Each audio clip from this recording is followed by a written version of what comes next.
Hey everybody! In today's video, I'm going to show you the funnest background ever for these adorable little frogs.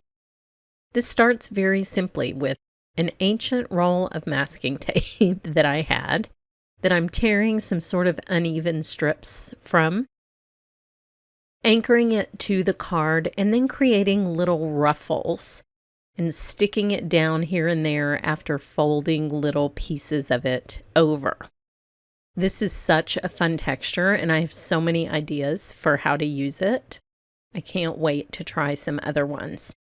But in this little scene that I'm building, I wanted to create a pond. And so I'm trying to create the edge of the pond where some plants might be for my little frogs to sit on.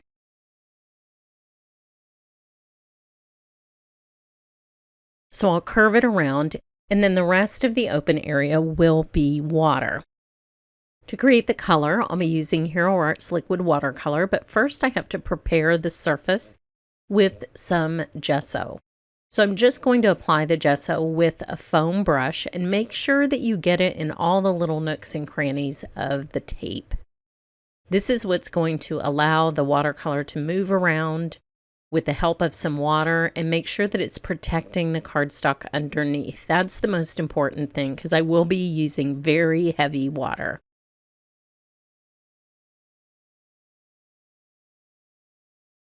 You want to set that one aside to dry, and I have one prepared that's already dry. Now I will mist this with water. I love this particular mister because it's the finest mist that you can get out of a water bottle, and that really helps when you're trying to be precise. I'm adding several of the liquid watercolor greens to really cover up these little folds and make them look like grass or plants. I like the mixture of cool and warm greens here. I think it adds a lot of interest in the finished piece. So I'll go back and forth between those two and then just let it run around and do its thing. You can help it with water if it's not moving enough for you, but you'll want to go back and cover up any little open spots with a little extra pigment and then just tilt your cardstock to let that run around.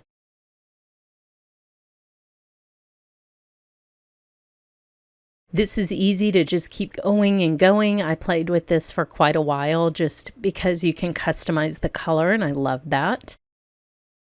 So play with that until you get it how you want it, and then you will definitely want to make sure that this is all the way dry. Look at that amazing texture.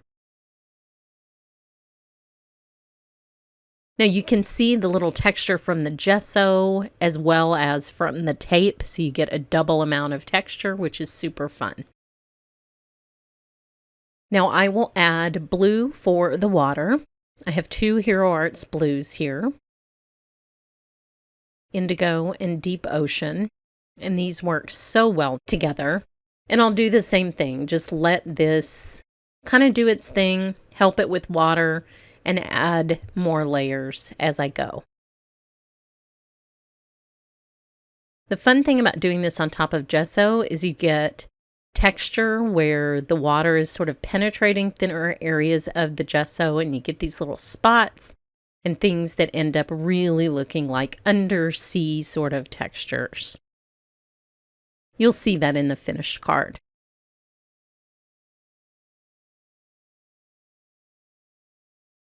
If you want more intense color, just add it. I'm adding some near the shoreline here and letting that run back into the wet watercolor.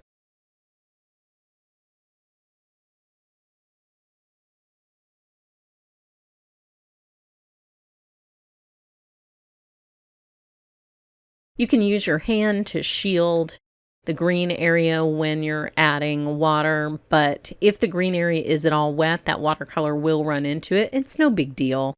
You would see the water and the grass together at the edge of a pond anyway, so I'm not worried about it. See the fun textures and bubbles that you get in the background? That's from the gesso bubbling on the cardstock. And this is just regular cardstock. I didn't use watercolor cardstock.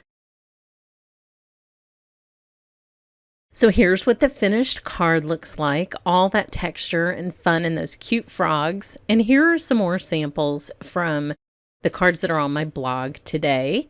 So be sure and head over there and check these all out. There's some really fun new stuff out, and I had a good time making these cards. So go over there for more information, and thanks so much for watching.